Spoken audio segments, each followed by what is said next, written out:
Shoutouts this week to some regular listeners: Phil from Milwaukee, Chris and Pam from Bethel Park, Pennsylvania, and Ann from Terra Alta, West Virginia. Today's episode is special to us in a number of ways. This is the second time we've had the chance to talk to someone who had first-hand experience from the September 11th terrorist attacks in 2001. This time the story is about what it was like from inside the Pentagon on that day. It's easy to let certain memories fade. It's our hope that as long as the Shaping Opinion podcast runs, we do our part not to let the importance of 9/11 be forgotten. If you have a suggestion, a question, or a comment, send it to me through email at tim@shapingopinion.com. If you want, we can give you a shout-out. And as always, thank you for being a listener of the Shaping Opinion podcast. You're the reason we do this. This is Shaping Opinion, a production of O'Brien Communications. Can you tell us where you were when American Flight 77 crashed into the Pentagon on 9/11? I was in my office, which was in the E ring, which is the outer ring of the Pentagon, about 100 yards away from where the plane hit. I worked for the Vice Chief of Naval Operations, the number 2 Admiral in the Navy, and I was in the outer office of that larger office when we heard the plane coming in. What did you hear? Well, we had been prepared that something might be inbound because first of all, when the first planes hit the World Trade Center in New York, we knew immediately that it was a terrorist attack. It wasn't, as some TV announcers were theorizing, it wasn't a navigational malfunction. So it became very apparent that something big was going on. And then from our command center, we heard that another plane, a third plane, had been hijacked out of Dulles Airport and was turned around and headed back towards Washington. So, the question then becomes, okay, they're going to hit something in Washington. What will that be? And, various thoughts go through your mind. Now, the first thought is they're going to hit the White House, but anyone who's flown a plane around Washington knows that the White House is a pretty small building, and it's really hard to see from the air. So then you say, well, maybe they're going to go after the Capitol building. It's symbolic. But the Capitol building doesn't house a lot of people. It is symbolic and it's easy to see from the air, but you're not going to kill a lot of people. So we actually were talking about this in the outer office, about what's a big building easy to see by the air that holds a lot of people. And I said it out loud. It's the Pentagon. And sadly, our secretary did not react well to that. She started freaking out a bit. And it wasn't 2 minutes later that we heard the noise of the jet engines coming in. And it was increasing intensity. Now, initially, the Pentagon is very close to Reagan Airport. And so initially, you hear a lot of airplanes around the Pentagon. But it didn't take but about 10 seconds to realize this one was getting louder and louder and louder. And this was not a plane approaching Reagan Airport. And so then the question becomes, what part of the Pentagon are they going to hit? Is it going to be, we're in the outer ring. Is it going to be us? And are these the last moments of your life? I remember thinking that question, not knowing what to do. Do you run? Where are you going to run to? You might run to the point of impact because we don't really know where the plane's going to hit. So pretty much everybody stayed where they were until we heard and felt the impact.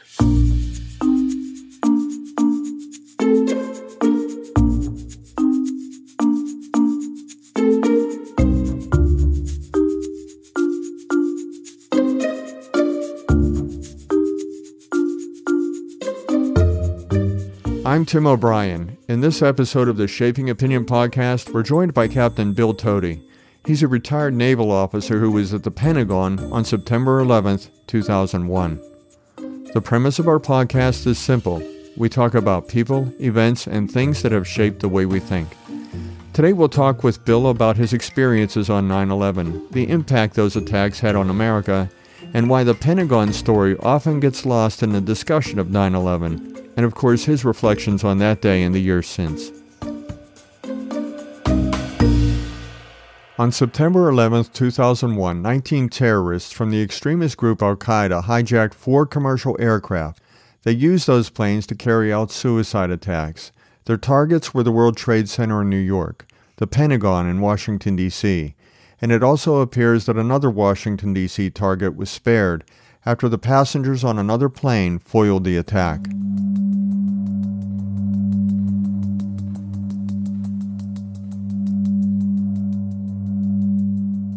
At 8:45 a.m. on a clear day, American Airlines Flight 11 crashed into the North Tower of the World Trade Center in New York. 18 minutes later, another passenger jet, United Airlines Flight 175, flew into the South Tower of the World Trade Center. At 9:45 a.m., American Airlines Flight 77 would circle Washington, D.C., before crashing into the west side of the Pentagon, ripping through the outer 3 of the Pentagon's 4 rings. At 10 minutes after 10 that morning, United Airlines Flight 93 crashed into an empty field in Shanksville, Pennsylvania. It appears that the passengers on that jet foiled a terrorist attack targeting Washington. At the end of the day, it was the worst terrorist attack in the country's history. Almost 3,000 people were killed. Millions watched events unfold on television, though most of the country's attention was on New York, where the World Trade Center's Twin Towers would collapse on live TV and where the greatest human losses occurred. At the Pentagon, 189 military personnel and civilians were killed, including the 64 people aboard American Airlines Flight 77. To this day, less is known about what happened on that day at the Pentagon than the stories from New York and Pennsylvania.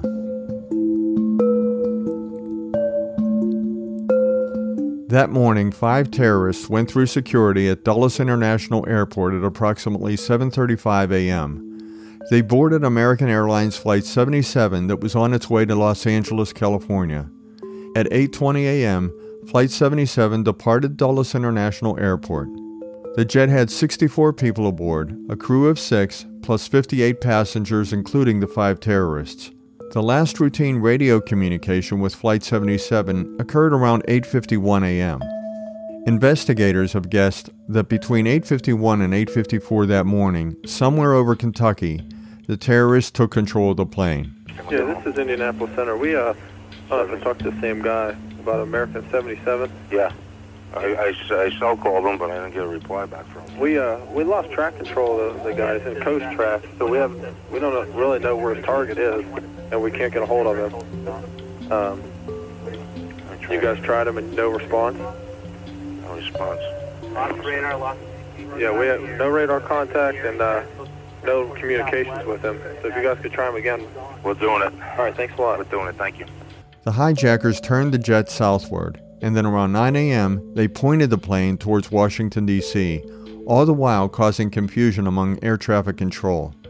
The hijackers had turned off Flight 77's transponder, and that caused the aircraft to become invisible to air traffic control. No one knew the course, the speed, or the altitude of the jet. The militant pilot would not answer any radio messages. Are you able to confirm anything within your airline to us? No, unfortunately. How about, can you tell me if we know for sure it was American 11 that went into the Trade Center? We think that's who it was. Okay. And we're missing another flight also. Which flight are you missing? 77. And when was the last time you knew for sure something about him? He was in, wait a minute. Well, I don't know how he got up there, but they think 77 is up there also. Okay, he's out of Dulles. Okay, and? Dulles, L.A., and they both apparently have been hijacked. And 11, we're pretty sure is in there, and 77, we were talking to him, according to Indianapolis Center, about 45 minutes ago. At 9:33 a.m., Flight 77 headed for the Pentagon.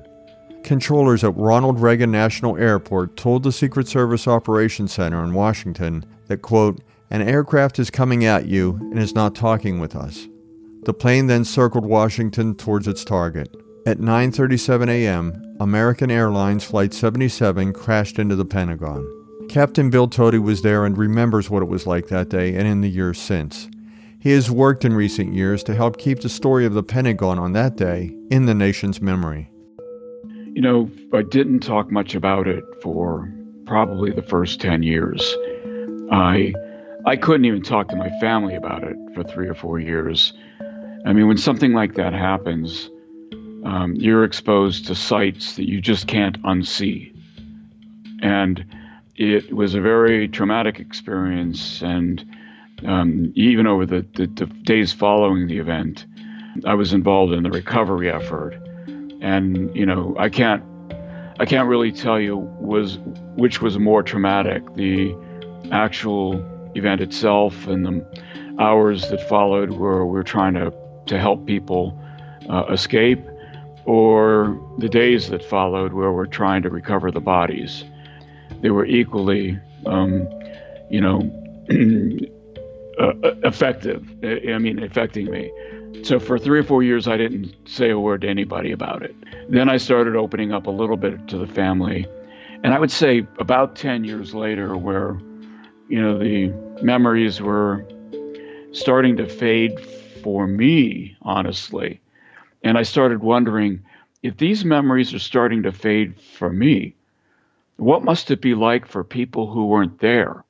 And so there was the aspect of trying to remind people of what happened and what it was like and how many human beings were impacted by it. I started worrying that the country was forgetting. And I had evidence of that. People would either ask me, was it really an airplane that hit the building? And in fact, there was 2 camps of people. There was a camp of people who, once they found out I had been there, were afraid to ask me questions about it.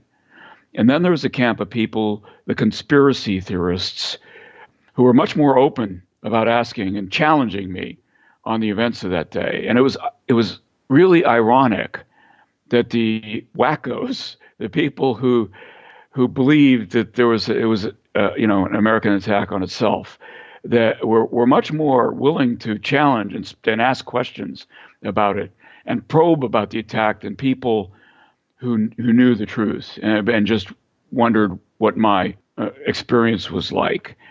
And so I started being provoked by people, by the wackos, I would say, by the crazies who were disconnected from reality. And so I started speaking about it because I was worried that people were forgetting. And second, because I was worried that the wackos were starting to control the narrative. And then as time went on even further, there were young people who had no memory of the event, who don't remember, who weren't alive that day or weren't aware.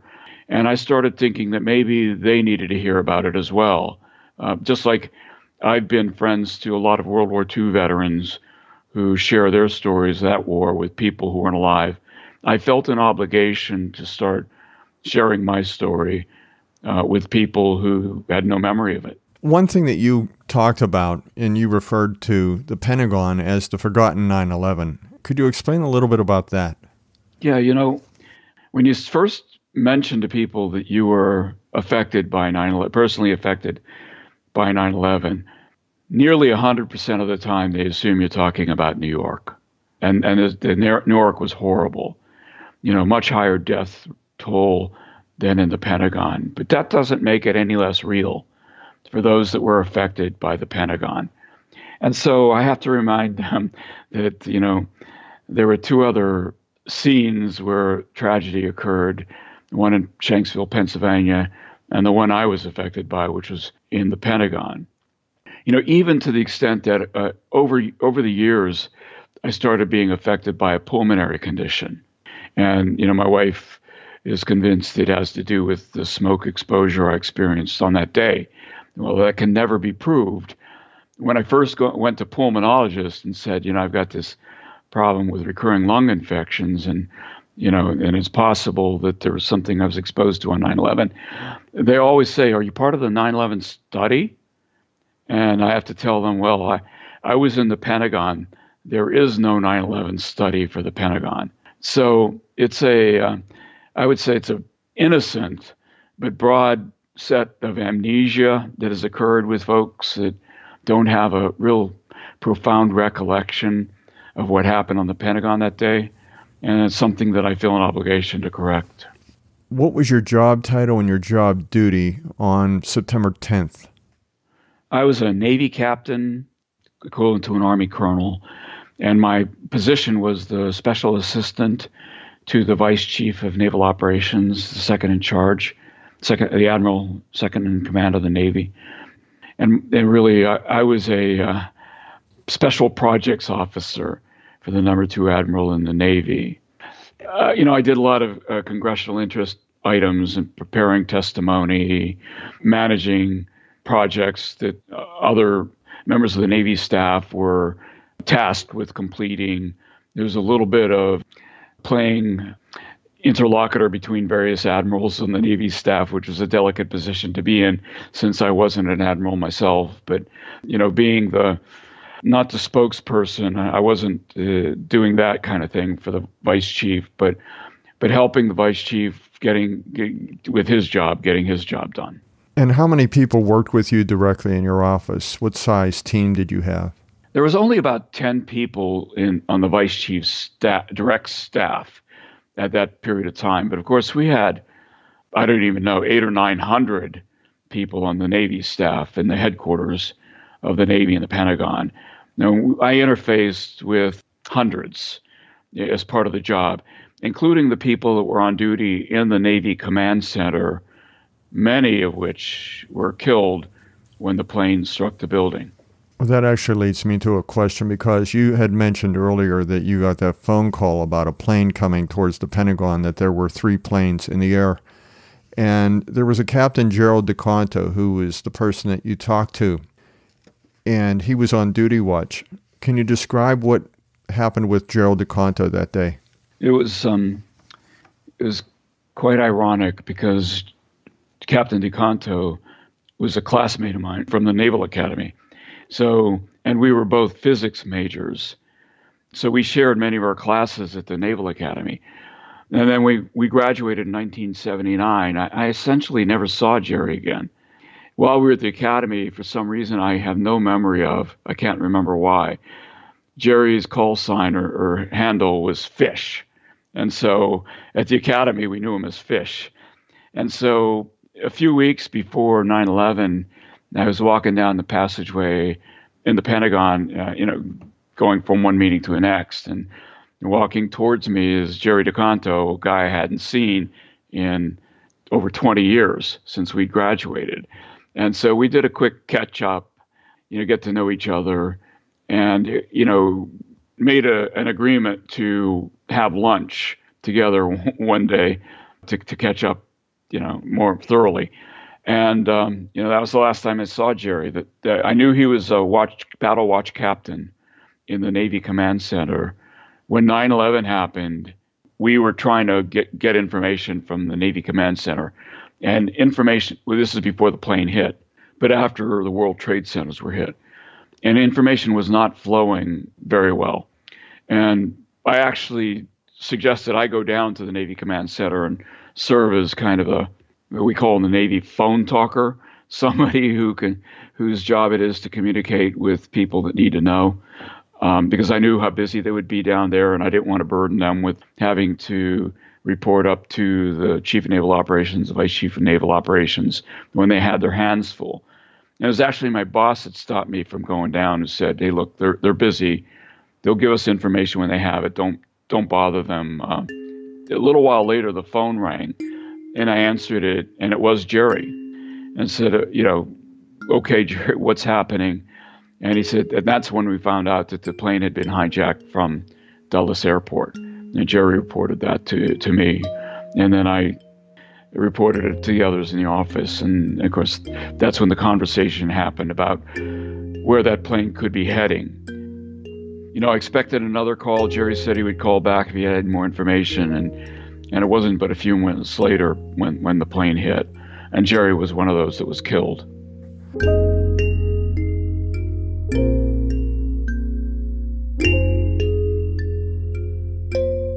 The plane hit between the 3rd and 4th corridors on the E ring, and it actually went through the three outer rings of the Pentagon. And you weren't that far away. Can you describe what you did once the impact happened? What were your first actions? The first action, remember that when you're in the Navy, and you're on a ship, and when an emergency happens, you can't call the fire department. You are the fire department. So every shipboard sailor in the Navy is trained in firefighting and trained in rescue. Of course, you have equipment on the ship that we didn't have in the Pentagon. But your immediate reaction is always to run to the scene of the casualty. On a submarine, I'm a submariner. The executive officer, second in command, runs to the scene and takes charge of the scene. I had been executive officer 7-8 years earlier. When I was captain, you don't run to the scene. You stay in the control room. I had been captain in my just prior tour to being on the vice chief's staff. But again, I'm not the captain in the Pentagon. So again, my inclination is to run to the scene, which is what I did. I wasn't the only one. A whole bunch of the Navy guys were running to the scene.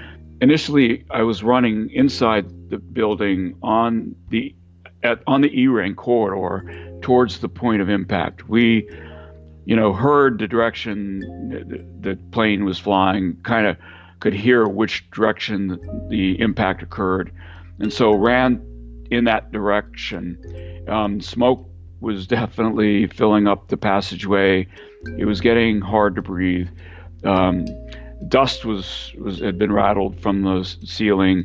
Learned out later was asbestos dust from the insulation, but didn't know that at the time. But ran as far as I could, and eventually got to a point where you could see sunlight through the smoke, and realized there's a hole in the building. I can't see very well. If I keep running, remember I'm on the 4th floor, which is actually the 5th floor of the Pentagon. The first floor is not numbered. But if I keep running, I could run into the hole and fall. So decided that's not a good idea. Turned around, ran back, and ran outside the building down a set of stairs, and then ran around the outside of the building to the point of impact. And of course, at that point, there's plane parts littered all over the grass. You could see the plane fragments burning inside the hole. You could see aircraft seats. I could see the landing gear of the airplane. I could see an engine nacelle from the airplane in there. So, when people tell me that it was a cruise missile that hit the airplane, I spent 20 plus years carrying cruise missiles on my submarines. I know cruise missiles. And of course, I spent my whole adult life flying on airplanes. I know the difference.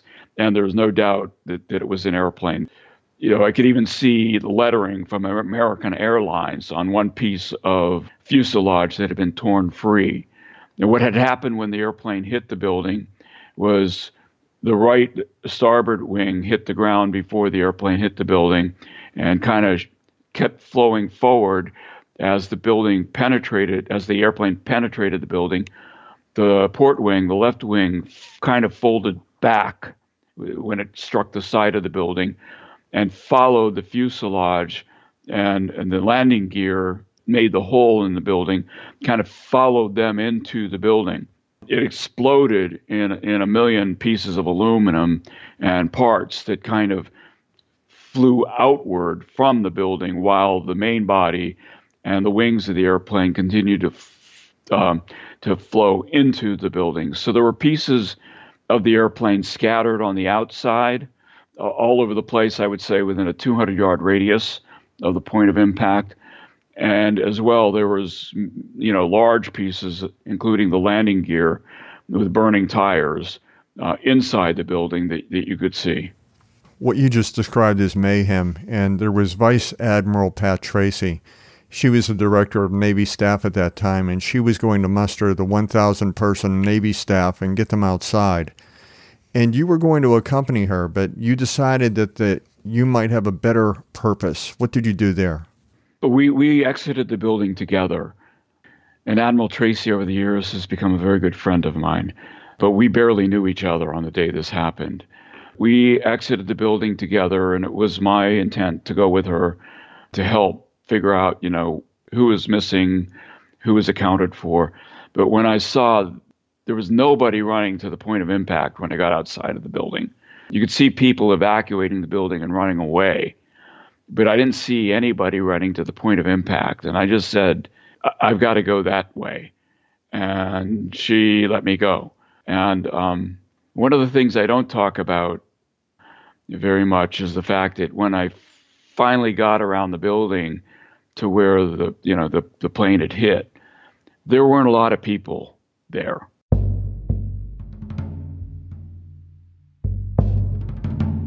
There were a lot of people, and again, Pentagon is the employees of the Pentagon are mostly civilians, and they did the right thing by evacuating. I don't want this to sound critical at all. The people that had responded to the point of impact were mostly Army and Navy personnel, active duty Army and Navy officers. The few police officers that were in the vicinity responded. There were no firefighters initially. They responded as quickly as they could. But the people that were doing the initial recovery rescue effort were, Army and Navy officers who worked in the building, who were happened to be there and responded to the point of impact. And initially, I'm talking about the very first 10, 15 minutes, maybe up to 20 to 30 minutes after impact, those of us that were responding to the casualty were way outnumbered by the injured. And we really did need a lot of help. And we didn't have a lot of help initially. The help did eventually arrive. Later, a couple of hours later, we had probably hundreds of doctors, nurses, paramedics, EMTs, firefighters. But by that time, nearly everybody who could be rescued had already been rescued. And the irony is that those that, although we had all that medical help on scene and the firefighters on scene, the people who were still in the building were beyond help at that point. Well, the scene you described, you said, was chaotic. The heliport was total devastation, and that was near the crash site. Aircraft parts, as you mentioned, were everywhere. There were the walking wounded, and there were the people that couldn't be saved. And they described the point of impact as the pit, and that was nothing but ruins, the pit. And you had to decide what to do. You had to decide who you could help, who you couldn't help. What did you do first? Do you remember the first person you came in contact with that you tried to help? Yes, so ironically, as I approached, there was a fire truck that was always stationed there at the heliport for when the helicopters landed, in case the helicopter had a casualty on landing. And the fire truck was there, but it was burning. The ejecta from the plane hitting the Pentagon sent out flames pretty far distance. And the fire truck that was always there at the heliport was on fire.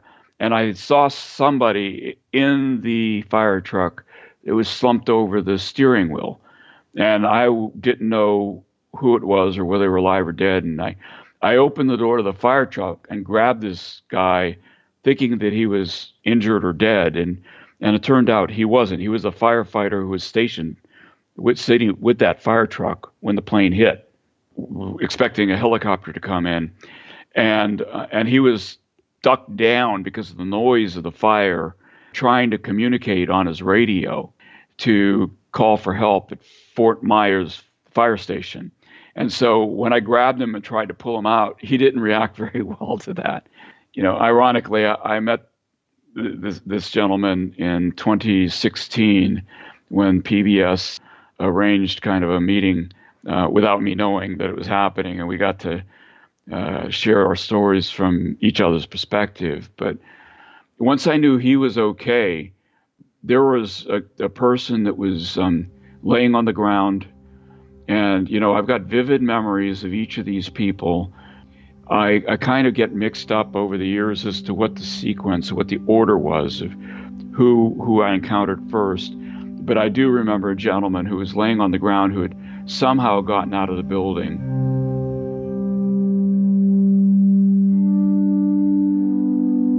Who was burned very badly, so badly. I mean, his corneas were burned, were seared white. And it was my estimation that he had third-degree burns over 60 to 70% of his body. Every piece of exposed skin I could see was burned.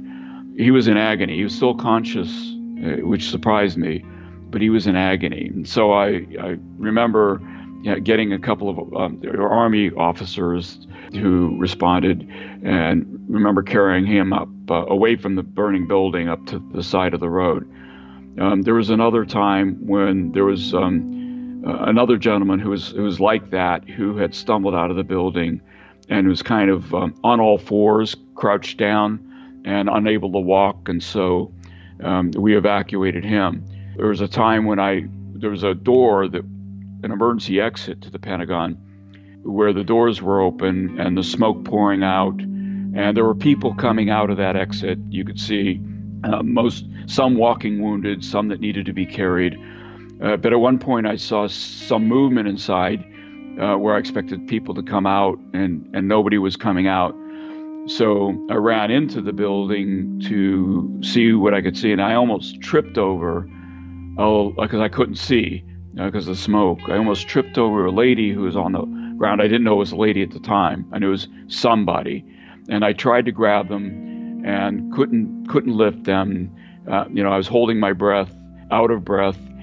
So I had to run back out of the building, and there was a couple of soldiers again outside the building and asked for help, and they followed me back in, and we dragged this woman out. You could see that she was a woman. We finally got out, laid her down right outside the emergency exit, and then carried her away from the building as far as we can. Honestly, we were struggling with that because her skin was coming off in sheets in our hands, and we were afraid. You didn't know what to do, actually, honestly, afraid that we were causing more damage to her by doing this, and decided we needed to get a backboard or something to put her on to carry her the rest of the way. So put her down. Somebody brought a backboard down to where she was, and we loaded her on the backboard. And then a group of people carried her away from the building. And it turns out one of those persons that was carrying her away from the building was Secretary Rumsfeld. I didn't know that at the time. Wasn't really paying attention to that because I was running back down to try to get to help other people. Mr. Secretary, you said you could not be specific about casualties. Can you give us some characterization of whether it's dozens or hundreds in the building? Well, we know there were many dozens in the aircraft that flew at full power, steering directly into between I think the first and second floor of the opposite the helipad. You've seen it. There cannot be any survivors. It just would be beyond comprehension. There are a number of people that they've not identified by name, but identified as being dead, and there are a number of casualties. But the FBI has secured the site, and the information takes time to come. People have been lifted out and taken away in ambulances, and the numbers will be calculated, and it will not be a few. Yeah, it was chaotic. That's the way to describe it. I remember a woman with severely burned hands who was just screaming and, said, you can walk, you're fine, come on, let's go. But she wasn't walking. She was like paralyzed with, terror. And just all I had to do was actually help her, kind of almost force her to walk away from the building. I remember explosions occurring at one point from the pit.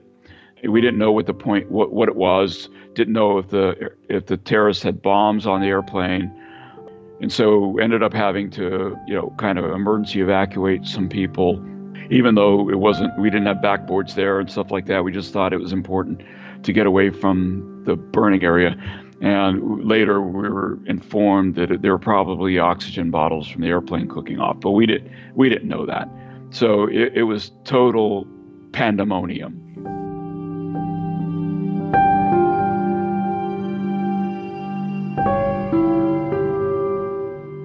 That story you told about that woman who eventually was evacuated to a helicopter with Secretary Rumsfeld, You didn't know her name that day. You would eventually find out her name. Antoinette was her name. Could you tell us a little bit about the conversation you had with her while she was in pain, waiting for that helicopter? When we had, at one point, I believe we had probably 30 or 40 wounded people on the side of the road. And this is maybe 45 minutes after the impact. The timeline is still fuzzy to me. And at this point, the ambulances were starting to arrive. I would say the first ambulance arrived sooner than 45 minutes, probably within 10, 15 minutes. But there weren't a lot of them. There were more wounded than there were ambulances to carry them away. And there was one of the paramedics or EMTs from the first ambulance had brought out a bottle of oxygen and didn't, but there were more wounded than there were bottles of oxygen. And I had gone through EMT training in the early 90s, and my EMT skills were not fresh. And I was struggling to remember how to administer the oxygen and things like that. We had several injured that we had to make a decision about who to give the oxygen to. One of them was the gentleman that I described earlier who was burned very badly. And I essentially gave him no chance of surviving. And so when trying to decide who to put the oxygen on, the lady that we had carried out seemed to be the less injured, more likely to survive. And so I put the oxygen on her. She was struggling to breathe, and it seemed like she wanted to say something. And so I knelt down near her. Now, as I was doing this, there was another Navy officer who was also wearing khaki uniform like me, who had a blue vest on that said Pentagon physician on it. And I presume the lady had seen this Navy officer with the Pentagon physician vest because she thought I was a doctor. And she called me doctor, and she asked me the question I never anticipated having to answer, which was, "Doctor, am I going to die?" And I didn't anticipate. I thought she was going to tell something about the mask not being on right or something like that, and that's not the question she asked, and I had no idea how to answer that question. Just not been trained for that, never having contemplated anybody ever asking me that question. And I told her, asked her what her name was, and she said her name was Antoinette. And I said, "No, Antoinette, you're not going to die." I had already heard that there was a helicopter coming from one of the responders, and I told her, we're going to put we're going to put you on a helicopter. You're going to get evacuated. You'll be fine. And I didn't know what her last name was until I read her obituary several days later.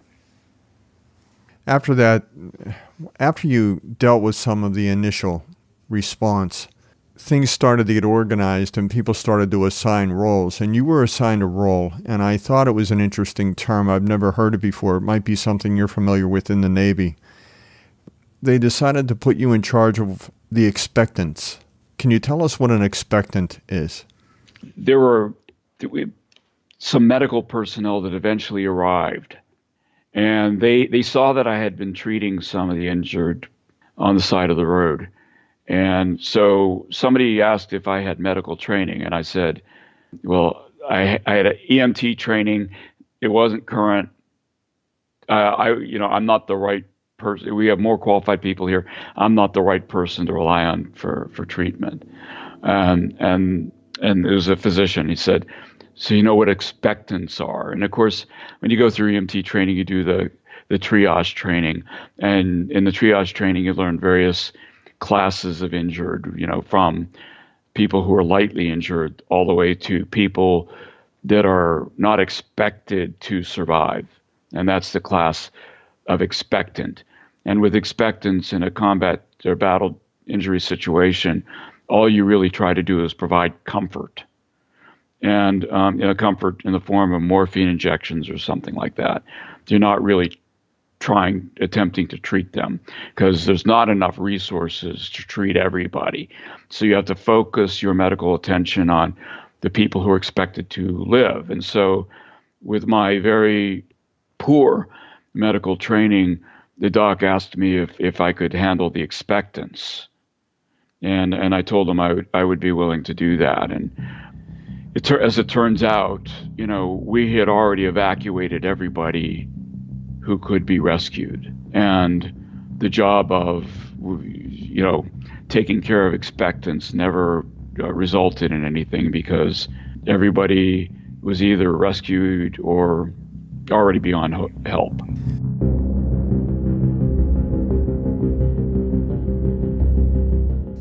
What do you do at a time like that? How do you compartmentalize your own emotions?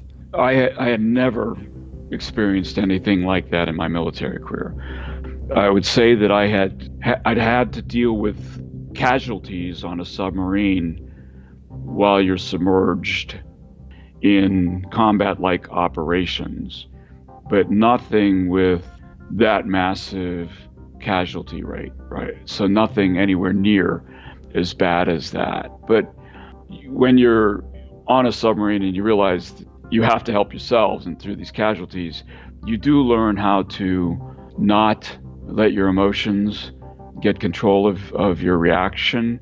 Because if you panic, in under submerged situations, that can result in disaster. So you train on concentrating on solving the problem, on not panicking. And this became something like that.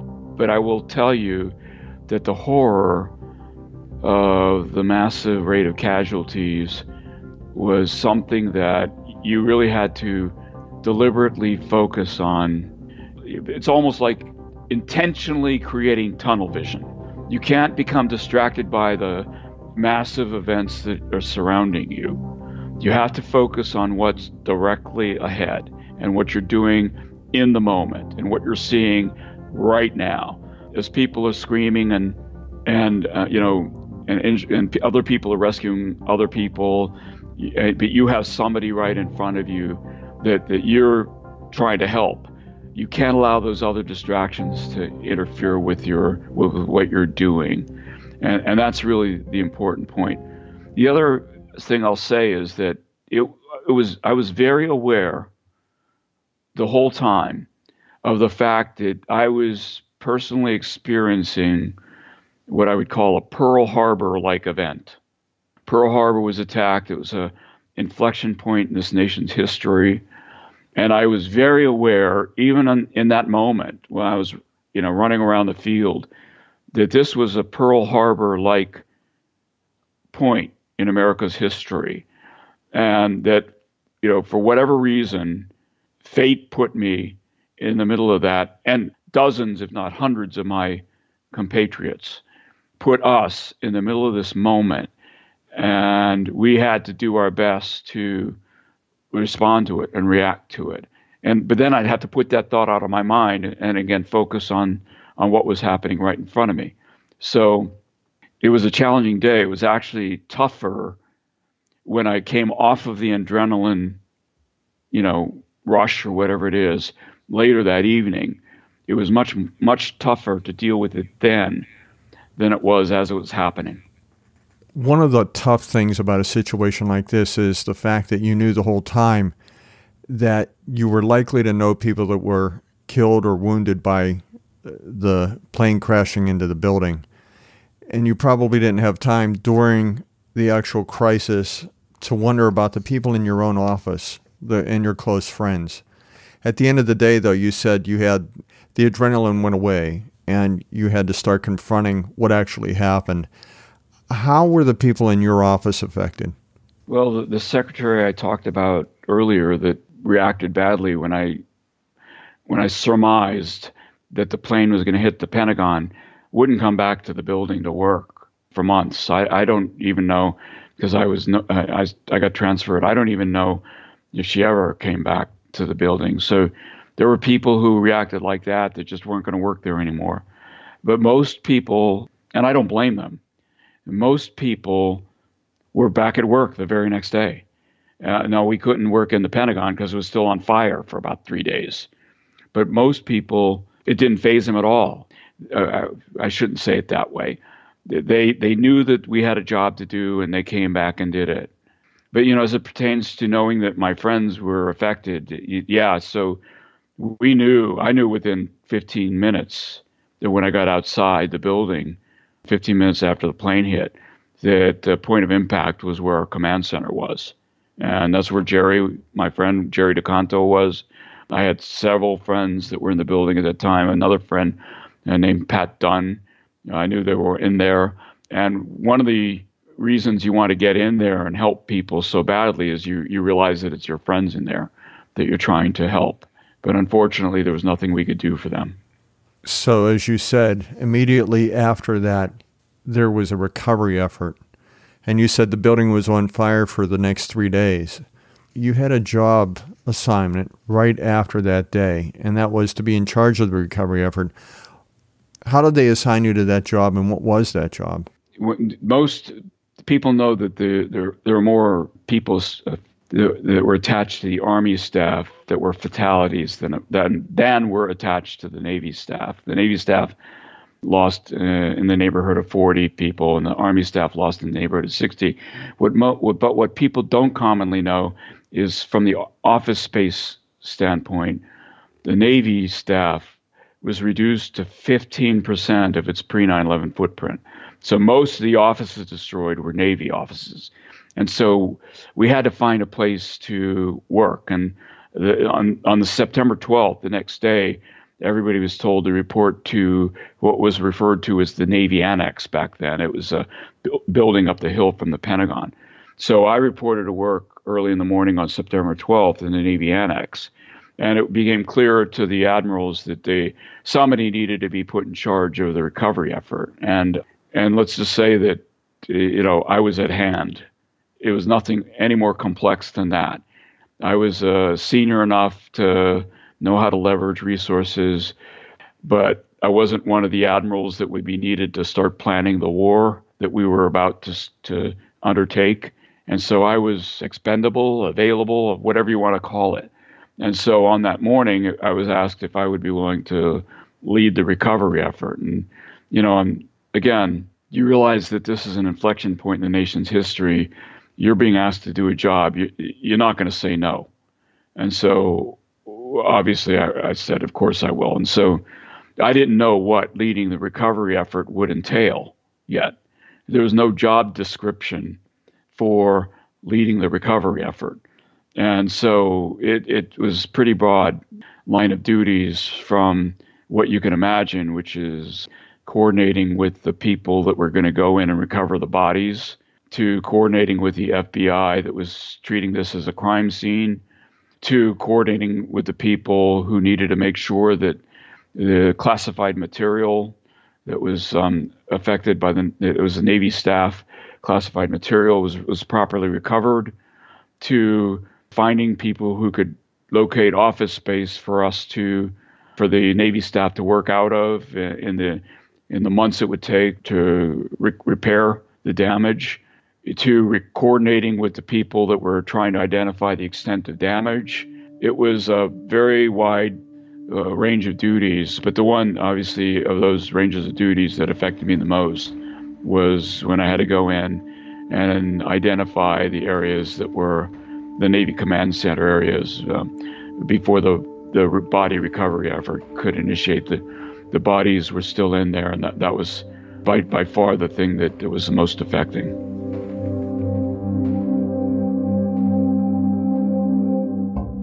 It was only a day or two before 9/11 that you decided that you were going to retire from the Navy, and you had actually written a resignation or a retirement letter, and you had put it in the inbox of an admiral. And then when you were in charge of the recovery effort, one of those things you just mentioned was you had to go back and recover all those confidential and top secret documents. What did you decide to do with that resignation letter that you had? Some people, some families, I would say the Navy life for some families is some families react well to the frequent rotations, transfers that you experience when you're in the Navy. I'd been at sea a lot during my Navy career. I had gone through 7 deployments in my submarine days. My family moved 7 times while my kids were growing. And it was clear to me that I needed to spend time with my family, and I needed to stop this lifestyle where I was constantly, the family was constantly being lifted and moved someplace else. And so I decided, I had done enough for the country, and it was time for me to focus on the family. And that's what led me to the decision to request retirement. And so I did submit my letter requesting retirement the day before 9/11 on September 10th, 2001. And obviously 9/11 changed my opinion as to whether I had done enough. It was whether it was furor, rage over what had happened, or whatever it was. The fact is, I decided that this was not the time to retire. And so, when I went in on September 12th to start the recovery of classified documents, that was kind of the first thing that we had to do. And this is while the building was still burning, by the way. And I went into the Admiral's office to recover the documents, and I pulled my letter requesting retirement out at the same time and tore it up. And I didn't actually retire for another 5 years. So I spent another 5 years in the Navy. It's been a long time now since September 11th. As you mentioned, some of the memories have started to fade for you, but there are probably some things that are so clear in your mind. And I would also imagine that your thinking on September 11th has evolved over the years. It's gone probably through phases. How would you describe how your thinking on September 11th has evolved? That's a tough question. Initially, I would say that there was a lot of rage that was directed towards the perpetrators. And there was we got to get even aspect to my thinking. We got to get them where they live, where they breathe, before they come back and get us. Because it was pretty clear to me at the time, whether right or wrong, that this was the first attack in what was going to be a long series of attacks, where these terrorists were going to try to completely disrupt the American way of life and, blame us for whatever grievances they had and decide to keep us, from being able to enjoy the freedoms that we've had in the past. So there was this phase where I would say, I'll call it the get even phase. Then, that maybe lasted a year or two. After that, it was a prevention phase in my mind. Okay, so maybe we've already gotten even with nearly everybody. Of course, it wasn't until years later before we got Osama bin Laden. But maybe we've gotten even with nearly everybody who's responsible for this. What do we do now to keep it from ever happening again? And, as you look at the sequence of events that led to 9/11, there was a lot of oversight on the part of our government that didn't happen the way it should have. There were signals that were missed. There was incompetence, I would say almost criminal incompetence, on the fact that various government agencies weren't communicating with each other. One government agency had signals that didn't share. And this, I would say, people call it a failure of imagination. It was definitely that, but it was a lot more. There was a lot of government incompetence that allowed this to happen. And I would say that there was an inward look as well over time where I said, we've got to fix our own government to keep these kinds of things from happening again. So the next time we don't miss the signals. And that's, I think, the final, I'm still in that phase. How do we keep the government responsive, reactive, and stop it? The fear is that we're going to become complacent again as a country and as a government. And we're going to say, okay, that's a past, that's history. We don't have to worry about that stuff anymore. When in fact, the next group is planning.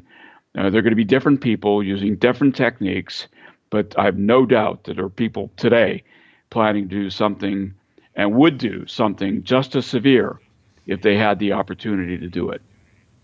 How often do you think about the attacks? I would say in the early years, it was multiple times a day. Probably for the last 7, 8 years, I'm down to maybe once a day. And I have a lot of mementos on my wall in my home from 9/11, including a plaque that has a little piece of the Pentagon that was presented to me for my effort in the recovery effort. And there's also an award that I was presented with, and obviously when I walk past those mementos, it reminds me. But if I don't walk past those mementos, I can go for a few days, single digits, right? I think it's hard to know, but without thinking about it. But then I'll think about it a lot, and I'll go through this spurt of the memories coming back, being refreshed, and then I'll try to put it aside again and not think about it for a while. But I would say that personally, it doesn't. There was a period of time where the thoughts really weighed on me, weighed me down, and gripped me to the point where it was difficult doing things, getting things done, and that's the first few months, I would say. And now it's not that way anymore. I can deal with the memory just fine. I still suffer the loss from the friends and the horror of the things that I saw, but it doesn't weigh on me to the point of debilitation like it did. When you say debilitation, did it affect you to that extent for any period of time while you were still in the Navy, or was this after you retired? It was the early months. It would be, while I was still in the Navy, I would just, a memory would come up and I would just fall apart. And this it was only one time that I did that when I was at work. It was almost always when I was at home, with my wife or by myself, usually when I was by myself. And I remember we had a cat at the time, and the cat seemed to sense something. It's really bizarre that I'm saying this, but the cat seemed to sense something when I'd start feeling that way. And the cat would come around me and jump on my lap, and the cat actually helped a lot. But it was the cat's name was Diamond, but it wasn't to the point where I was unable to function. I was always able to recover within, let's say, 5-10 minutes, and get on with whatever it was I was doing.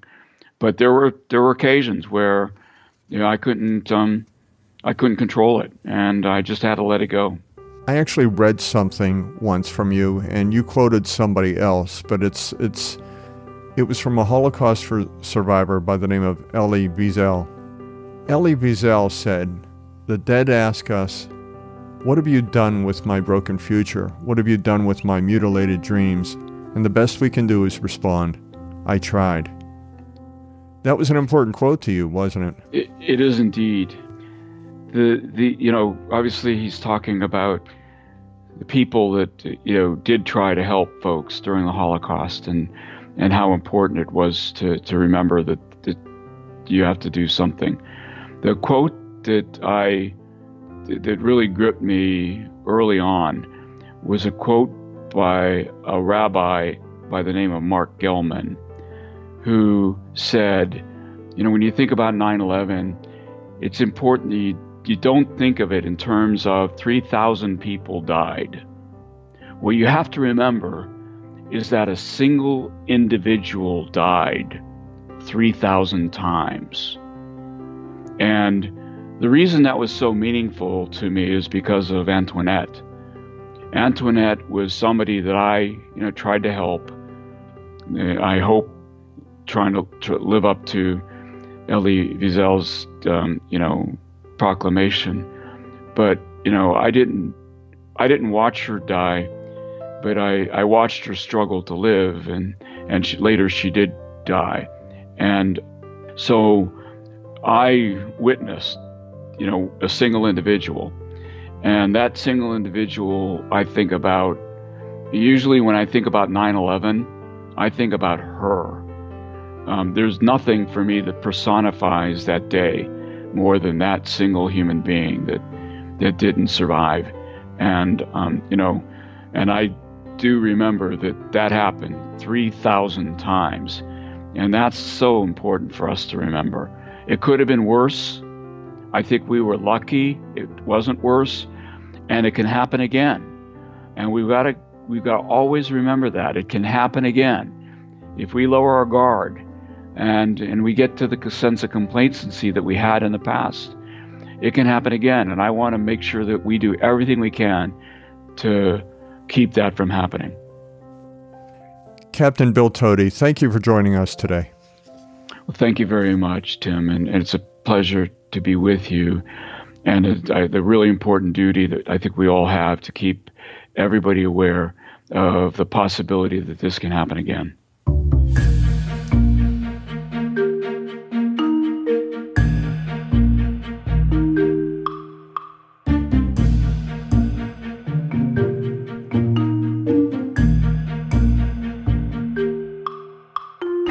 To learn more about the events of September 11th in the Pentagon and more information on Captain Bill Toti's story, please see our show notes at shapingopinion.com. If you enjoyed this episode, please let people know by leaving a rating and review in Apple Podcasts. You can subscribe to the Shaping Opinion podcast wherever you listen to your podcasts. We'd like to hear from you. On Twitter, just tweet to us at Shaping Opinion. Or you could get in touch with us through our website, shapingopinion.com. We have a Facebook page, and we're on Instagram at Shaping Opinion. Shaping Opinion is a production of O'Brien Communications. This is where we talk about people, events, and things that have shaped the way we think. Until next time, I'm Tim O'Brien.